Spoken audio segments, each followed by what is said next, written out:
Welcome back. Well, it's late April, which means tax season is over, and taxes may be about the last thing you want to talk about or think about right now. And yet, there is such a thing as tax planning, and we need to give that some thought. And to talk about that today, we're going to visit with Gabe Rockers with Edward Jones for just a little bit. And specifically, Gabe, let's talk about people who are retired or about to retire and planning for taxes, because there may be some expectations like Social Security, for example, isn't taxed, but in fact it is, correct?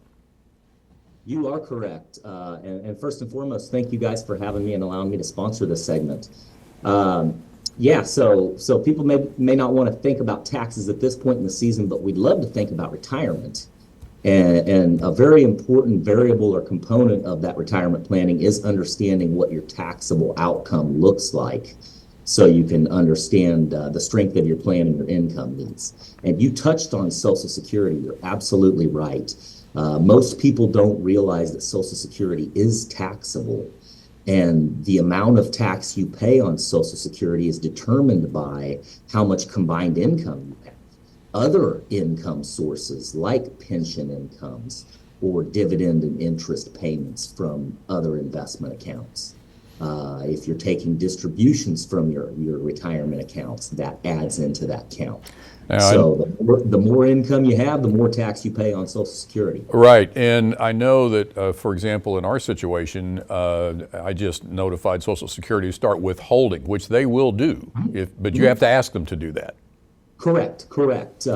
So each individual, as it pertains to your individual circumstances, I would advise seek counsel or get counsel from your CPA or your tax advisor to determine whether or not your Social Security benefits are in fact taxable. And if they are, they should be able to direct you on what would be an effective withholding rate. That then, yes, you reach out to the Social Security Administration, fill out your WP, your W-4P or V for voluntary withholding, and then away you go.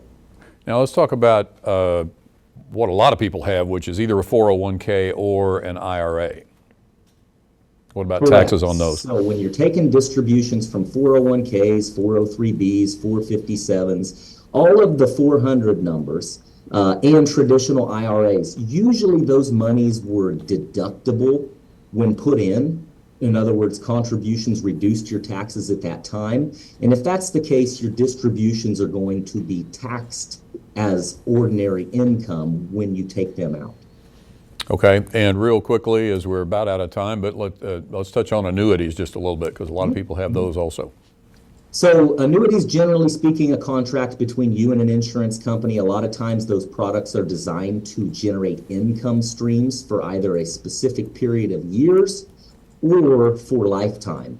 And depending on how you purchase that contract, that will drive the taxable nature. If you purchased it with 401k monies and pre-tax monies, every dollar coming out of that contract will be taxable as income to you, and you will be taxed at your individual rate. And if it's purchased with savings monies, your distributions, once you start taking the money, is ordinary income, and eventually you return your original investment or your principal. Okay, and real quickly, how do they contact you for more information?